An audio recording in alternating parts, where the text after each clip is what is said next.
Donc bonjour à toutes et à tous, bienvenue dans ce point hebdomadaire du groupe parlementaire de la France Insoumise. Évidemment, je commence par la situation à Gaza, qui est devenue, selon l'ONU, l'endroit le plus affamé de la planète, avec 100% des Palestiniens qui sont menacés par cette famine utilisée comme arme de guerre, et désormais la faible distribution alimentaire qui devient un piège mortel, puisqu'on se rappelle du massacre de la farine. Et cette fois-ci, près de Rafah, c'est au moins 31 Palestiniens et 200 Palestiniens qui ont, donc 31 Palestiniens qui ont été tués, et 200 qui ont été blessés par des tirs lors d'une distribution alimentaire, avec la seule organisation qui est aujourd'hui autorisée à opérer ces distributions alimentaires qui sont une goutte d'eau dans un océan de famine, la Fondation humanitaire pour Gaza, qui, vous savez, est liée à la fois à Israël et aux États-Unis, et qui opère, selon toutes les ONG, comme un système d'aide déshumanisant, dangereux et sévèrement inefficace.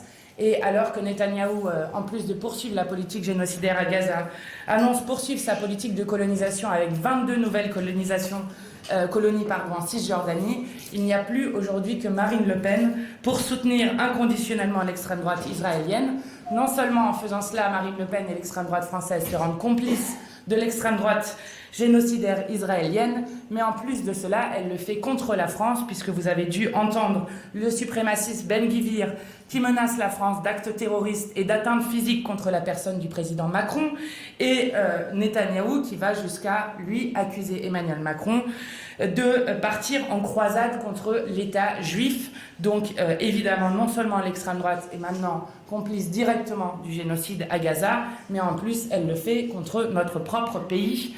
Et je le redis, la France a un devoir, selon ses obligations internationales, d'arrêter le génocide et de tout faire pour arrêter le génocide. Donc il faut évidemment décréter des sanctions à l'encontre de Netanyahou et de son gouvernement. Il faut décréter un embargo sur les armes, suspendre l'accord d'association entre l'Union européenne et Israël. Et je le dis, la France pourrait d'ores et déjà, elle, suspendre tout commerce avec l'État d'Israël et évidemment reconnaître l'État de Palestine. Je le dis parce que nous avons honte quand en France, une enseignante est suspendue pour avoir juste accédé à la demande d'effectuer une minute de silence pour les enfants de Gaza.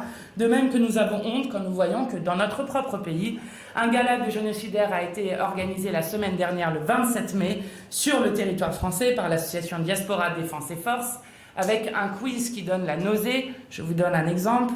Question qui était posée sous les rires-hilars de tout le monde. Depuis le début de la guerre, si 55 000 personnes sont mortes à Gaza, dont 55% sont des civils, cela fait combien de Gazaouis qui sont morts? 10,5%, 24,6%, 1,3% ou 5,5%? Quel est le bon chiffre? Voilà par exemple les questions qui étaient posées avec une animation par Barbara Lefebvre, qui, je le rappelle, s'est notamment fait connaître en appelant sur RMC à vider la bande de Gaza de ses habitants, à la transformer en zone vierge, en disant que personne n'était innocent à Gaza, et la présence de Bernard-Henri Lévy, de Enrico Macias, de Laurence Ferrari, de Franz-Olivier Gisbert, de l'animateur Arthur et de beaucoup d'autres. Et je rappelle que la députée Caroline Yadan, mais aussi Astrid Panosyan-Bouvet, avant d'être ministre du Travail, avait participé à des conférences organisées par cette même association. Et je le dis ici, il est inacceptable, d'autant plus à un moment où tant de voix s'élèvent pour dénoncer le génocide et la famine en cours à Gaza, il est inacceptable que de tels événements qui font l'apologie de crimes contre l'humanité et l'apologie du terrorisme puissent se tenir en France. Nous sommes dans ce contexte d'autant plus fiers que Rima Hassan soit en ce moment même embarquée sur la flottille de la liberté avec d'autres militants et notamment Greta Thunberg. Elles incarnent aujourd'hui le courage de l'action face à l'inhumanité de beaucoup des pays du monde, le refus absolu de laisser la Palestine et les Palestiniens disparaître. Elles sont aujourd'hui l'honneur de l'humanité tout entière qui, aux côtés des peuples du monde, ne cessent de manifester pour redire sans relâche leur solidarité avec le peuple palestinien.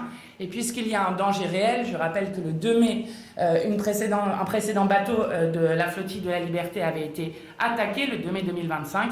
Il faut évidemment ne pas quitter des yeux cette flottille de la liberté, car notre soutien est leur meilleure protection.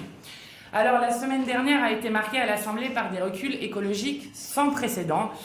Alors que l'ONU vient d'annoncer que d'ici à 4 ans, le réchauffement climatique devrait dépasser les 1,5 degrés, c'est-à-dire l'objectif qu'on s'était donné dans les accords de Paris, avec des conséquences dramatiques, la Macronie n'a rien trouvé de mieux à faire que de détricoter le zéro artificialisation net de détricoter le droit à l'environnement, de favoriser les méga-bassines, de réintroduire des néonicotinoïdes qui pourtant avaient été interdites en 2019, qui sont l'équivalent, selon plusieurs chercheurs, soit du scandale du chlordécone pour l'Hexagone, soit du scandale de l'amiante, donc avec des conséquences sur la santé du peuple de France qui seraient immenses, et de se réjouir sur la reprise des travaux d'une autoroute qui est l'autoroute A69, inutile, archaïque, dangereuse, et qui ferait que des centaines d'hectares agricoles et naturels seraient ainsi artificialisés, et ce avec l'invention de nouveau 49.3 que vous avez du coup découvert, puisque nous avons découvert un nouveau coup de force antidémocratique, c'est-à-dire le détournement de la motion de rejet comme un 49.3 pour faire en sorte que la seule assemblée qui est élue au suffrage universel direct ne puisse pas discuter et voter sur ces textes. Et donc nous demandons le retrait de ces textes qui n'ont aucune légitimité parlementaire. Et nous attaquerons, s'ils voulaient continuer, au Conseil constitutionnel. Et puisqu'ils aiment parler d'obstruction pour 250 amendements, 230 même je crois, lorsque on regarde hier, je rappelle que la seule vraie obstruction que nous avons eue depuis le début de ce mandat, c'est l'obstruction dont nous avons été victimes dans notre niche parlementaire, qui était un record. Obstruction sur, je le rappelle, l'abrogation de la réforme de la retraite à 64 ans.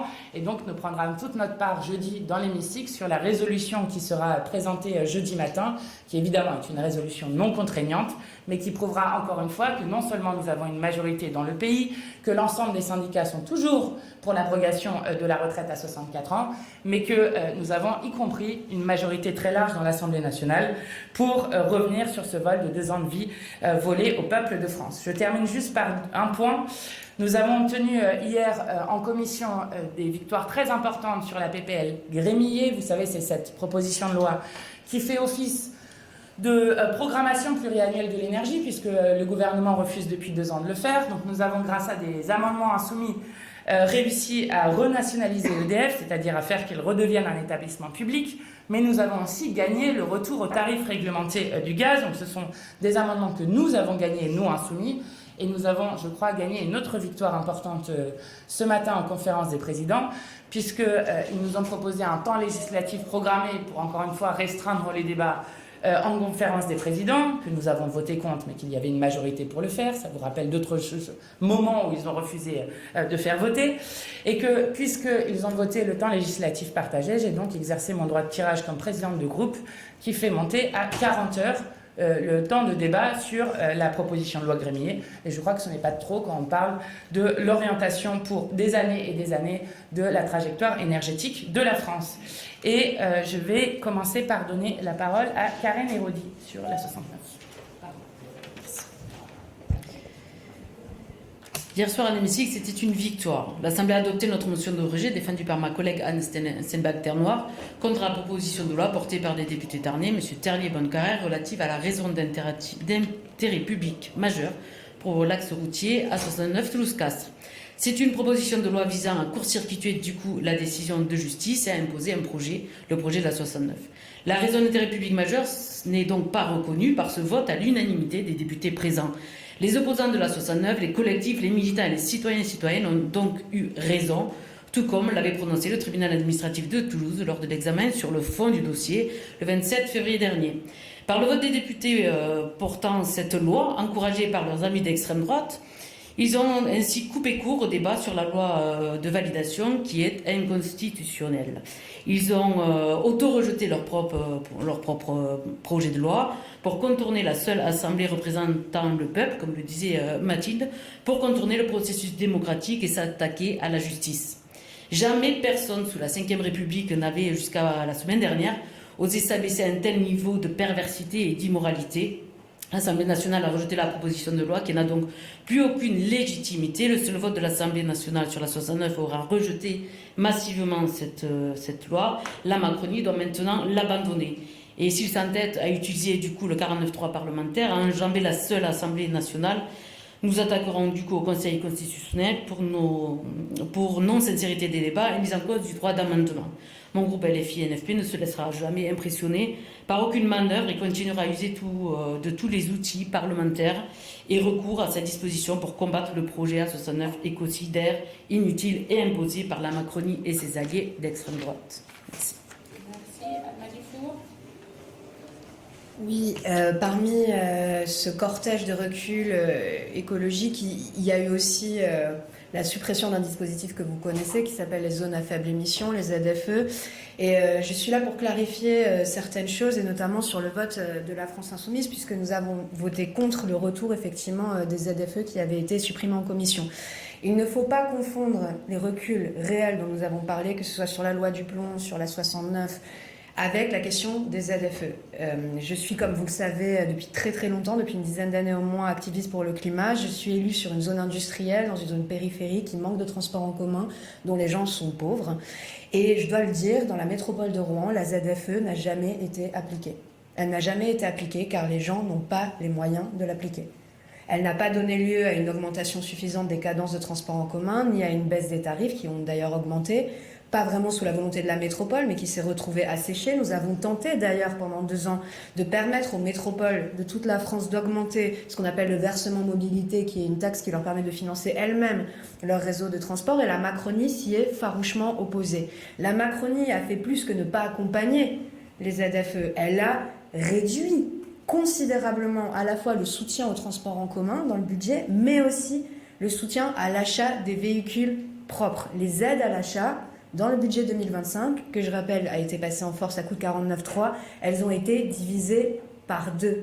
Ce qui fait qu'aujourd'hui, le reste à charge pour une voiture électrique est passé de 9 500 € au début de la mise en place des ZFE pour les Dacia à 26 000 € pour les R5. De 9 500 € à 26 000 €. Il n'a jamais été aussi cher de s'acheter une voiture électrique. Donc on voit qu'en fait, le gouvernement a tout fait, absolument tout fait, pour que les ZFE soient un échec total et, encore une fois, une mise en cause d'une écologie qui serait punitive. Mais parce qu'en fait, la seule écologie punitive qui a été mise en place jusqu'à présent, elle a été par Emmanuel Macron. On reproduit toujours les mêmes erreurs.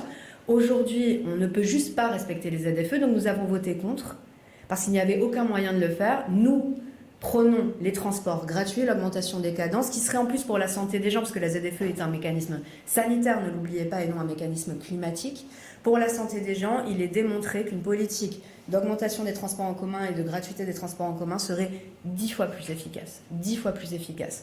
Donc on est allé complètement dans le mauvais sens, on refuse que les classes populaires soient l'objet d'une espèce de chantage d'un gouvernement qui n'en a visiblement absolument rien à faire. Les ZFE ne sont applicables que s'il y a une reprise en main forte du secteur de l'automobile, une reprise en main forte des prix qui sont proposés à l'achat pour les ménages et une reprise en main forte du développement des transports en commun. Ce n'est toujours pas le cas aujourd'hui, donc nous avons refusé le retour des ZFE tant que ces conditions ne sont pas réunies. Merci beaucoup. Thomas Porte. Bonjour à toutes et à tous.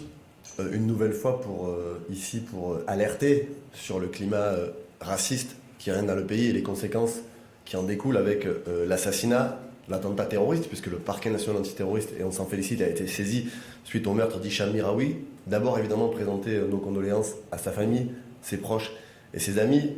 Et cet assassinat, il vient dans un contexte politique particulier. Quelques éléments. Le 8 mars 2025, des coups de feu ont visé les locaux d'une association culturelle franco-maghrébine à Val-de-Morteau. Le 13 mars 2025, à Grenoble, un chauffeur de bus musulman a été menacé de mort. 16 avril 2025, Joué-les-Tours, 2 amis d'origine algérienne victimes d'une agression raciste. 20 avril 2025, Cognac, d'État qui demande aux Arabes de partir. 25 avril 2025, assassinat d'Aboubacar Cissé. 4 mai 2025, la mosquée de Sucy-en-Brie sur son répondeur, des messages et des menaces de mort. 4 mai 2025, à Lyon, une femme voilée tabassée en pleine rue avec des cris racistes et son voile jeté par terre. 12 mai 2025, Orléans, des autocollants déclarant des zones anti-musulmans. 14 mai 2025, à Lorient, une tête de porc décapitée devant des bâtiments où habite une communauté musulmane. 24 mai 2025, à l'hôpital en Moselle, un ancien lieu de culte musulman saccagé. Et évidemment, ce week-end, le meurtre et l'assassinat abominable d'Hicham Miraoui. Tout cela s'inscrit, je le dis, dans un contexte politique où des responsables créent ce climat, alimentent un racisme d'atmosphère, et en premier lieu, le ministre de l'Intérieur, Bruno Retailleau, qui ne cesse de courir après l'extrême droite, qui relaie ses idées, ses mots, installe dans le débat public des propos qui encouragent les passages à l'acte. Et la responsabilité immense de celles et ceux qui, sur les plateaux télé, notamment sur les chaînes du groupe Bolloré, passent leur journée à cibler les étrangers, les Arabes, les musulmans, les Noirs, pour les présenter comme des ennemis de l'intérieur, avec des gens qui passent à l'acte. Et le profil de l'homme qui a assassiné Hicham Miraoui ce week-end n'est pas un profil anodin. Cet homme-là a diffusé, avant et après son assassinat, des vidéos racistes. Il a retweeté Philippe Vardon, conseiller régional d'extrême droite, Gilbert Collard, ancien député RN, Marine Le Pen, David Racheline, maire RN de Fréjus. L'assassinat de ce week-end, il a été directement inspiré par les idées du Rassemblement national. Les mêmes députés du Rassemblement national qui ont encore été épinglés hier par vos confrères des Jours, qui ont révélé un groupe Facebook, Le Nouveau. C'est le 3e en quelques mois où 9 députés du Rassemblement national étaient présents dans un groupe où il y avait des propos racistes, des appels au meurtre, des propos antisémites, sans que ces députés ne les signalent. Certains avaient même liké les messages et ont quitté discrètement le groupe après les révélations du média Les Jours. Donc il faut aujourd'hui prendre la mesure de la situation dans le pays. Nous avons déposé, avec notre groupe parlementaire, une commission d'enquête sur les groupuscules d'extrême droite. Nous avons aujourd'hui des gens qui, dans le pays, s'arment, passent à l'acte. Et je ne peux pas terminer sans parler de Jamel Benjabala, qui, il y a quelques mois, a été assassiné devant sa fille de 10 ans par un militant d'extrême droite qui lui a roulé à 3 reprises dessus, membre du groupe Patriote Française, sans que cela ne suscite aucune réaction du pouvoir politique. Aujourd'hui, Bruno Retailleau est un incendiaire qui fait mine de s'insurger du racisme et de ses conséquences alors qu'il l'alimente chaque jour à la tête du ministère de l'Intérieur. Cet homme est aujourd'hui un danger pour toutes celles et ceux qui sont dans ce pays, qui sont d'une autre religion, qui sont dans les minorités. Et tant que Bruno Retailleau sera à la tête du ministère de l'Intérieur, déjà on sera en danger dans ce pays. Merci.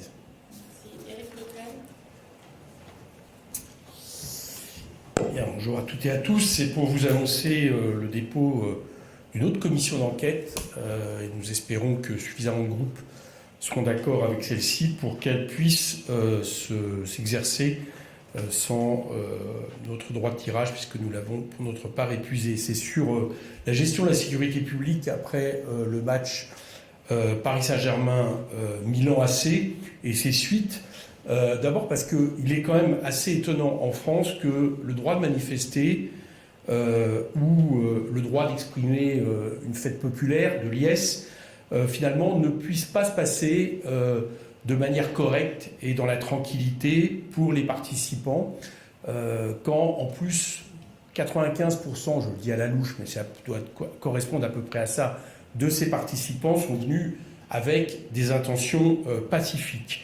Alors on peut se demander pourquoi, puisque nos voisins y parviennent, que ce soit à l'occasion des célébrations de matchs de foot, mais aussi des manifestations politiques, et alors même que, le moins qu'on puisse dire, nous avons un nombre en général de policiers mobilisés et suréquipés qui devraient, si on suit la doctrine du ministère de l'Intérieur, arriver à ce que puisse justement s'exercer, que le droit constitutionnel le reconnaît, ces rassemblements de manière pacifique. Alors, on a vu que le ministre avait donné des explications idéologiques sur cette particularité française. Ce seraient des barbares qui viennent vers Paris avec une fabrique à barbares qui seraient les responsables et qui seraient une particularité française. J'observe avec d'ailleurs intérêt que cette réflexion du ministre de l'Intérieur, il l'a fait au coup de sifflet final, et donc on peut supposer qu'il avait déjà des informations suffisantes pour identifier les auteurs des casses, etc., qui venaient de se dérouler en temps réel. Vous avez compris que j'en doute largement, donc le moins qu'on puisse dire, c'est que c'est une accusation, les barbares, sans aucun fondement, puisqu'ils n'avaient aucune information, si ce n'est qu'ils savaient qu'il y avait des échauffourées. On sait à quoi ça fait référence chez lui, puisqu'il a parlé de déconstruction culturelle. Quand on parle de barbares, ça veut dire qu'en général, les gens ne sont pas civilisés, et on sait que dans différents écrits, le ministre de l'Intérieur estime qu'il y a une civilisation judéo-chrétienne. Donc on peut supposer que ces barbares n'appartiennent pas à la civilisation judéo-chrétienne. Suivez mon regard pour voir les soubassements racistes de cette expression. Je rappelle que ce n'est pas la première fois qu'on cherche à expliquer un fiasco lors d'événements et de sécurité publique sur des événements sportifs en pointant la responsabilité d'un tel ou un tel. Le 28 mai 2022, match Liverpool-Madrid qui se déroule dans des conditions absolument épouvantables, qui fait que le match a été obligé de décaler d'une heure. C'est totalement inédit dans les matchs de l'UEFA depuis au moins les événements dramatiques du Ezel que ça se passe comme ça. Et à l'époque, qu'est-ce que fait Darmanin? Il attaque d'abord les jeunes des quartiers populaires, ça se révèle totalement infondé, et il finit par attaquer les supporters de Liverpool. Il a dû faire ses excuses il y a quelques mois sur ce sujet. Donc on voit bien qu'à chaque fois, il y a une explication qui est donnée, à mon avis quelque chose qui doit être posé, c'est ce que veut faire cette commission d'enquête, non pas les hommes sur le terrain, j'insiste, mais la doctrine et la chaîne de commandement qu'il faut interroger. Pourquoi des questions. Pourquoi, par exemple, n'arrive-t-on pas, justement, quand il y a autant de policiers, à empêcher des événements qui étaient manifestement très ciblés sur certains magasins, d'ailleurs, qui étaient restés non barricadés alors qu'ils avaient un lien avec le sport sur les Champs-Élysées. On peut se poser la question, et pourquoi finalement, au bout d'un moment, la manière d'exercer cette sécurité, ce maintien de l'ordre, soit de s'en prendre, on a plusieurs témoignages là-dessus, à l'ensemble de la foule, en les aspergeant de gaz lacrymogène, voire de tirs de LBD, avec un peu l'idée qu'on asperge de lacrymogène, et puis quelque part, on en arrête un certain nombre, et la justice reconnaîtra les coupables. Bon, il y a dans cette façon de faire quelque chose qui, évidemment, provoque inévitablement de la panique, provoque du désordre, peut provoquer des plus de violence en retour, et évidemment, ça nous semble être une doctrine totalement à la fois inefficace et injuste.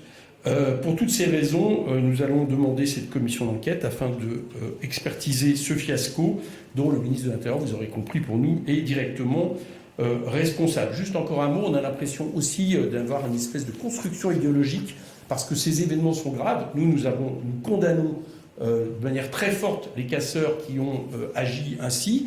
C'est évident, mais ce que nous observons, c'est que tous les témoignages montrent que c'est une minorité, et nous sommes assez étonnés que dans toute la journée du dimanche, on ait, j'allais dire volontairement ensuite, surdramatisé les événements. Ils étaient déjà suffisamment graves, mais par exemple, en assimilant les 2 morts de cette soirée-là aux événements liés au match Paris Saint-Germain-Milan. Il y en a un, c'était à Dax, ça s'est révélé être un homicide sans rapport. Et le deuxième, certes, c'était des supporters dans une voiture du Paris Saint-Germain qui ont heurté un 2 roues, mais on ne peut pas dire que ça soit directement lié, j'allais dire, au fait, à ce qui s'est passé aux Champs-Élysées. Donc il y a eu en plus de ça une volonté, peut-être pour préparer les esprits à une nouvelle gestion de maintien de l'ordre du même type lors des prochains événements sportifs. Je m'interroge sur cette façon de faire, et je souhaite que une commission d'enquête s'y interroge de manière plus précise. Voilà, merci.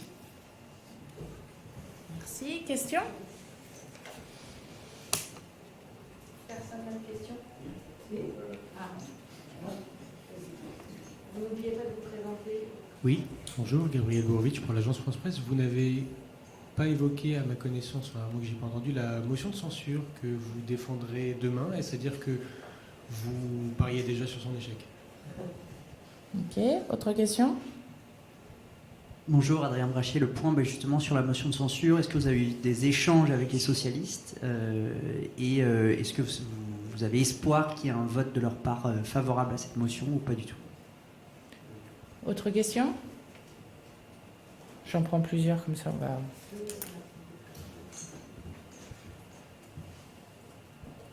Oui, bonjour, Robin Richardot pour Le Monde. Sur la niche parlementaire de jeudi, vous l'avez dit, il y aura le Parlement votera sur la réforme des retraites, mais vous avez dit que ça ne serait pas contraignant non plus. Est-ce que ça risque pas d'être un coup d'épée dans l'eau? Est-ce qu'il n'aurait pas été préférable, selon vous, de poursuivre d'une autre manière cette discussion? Ok.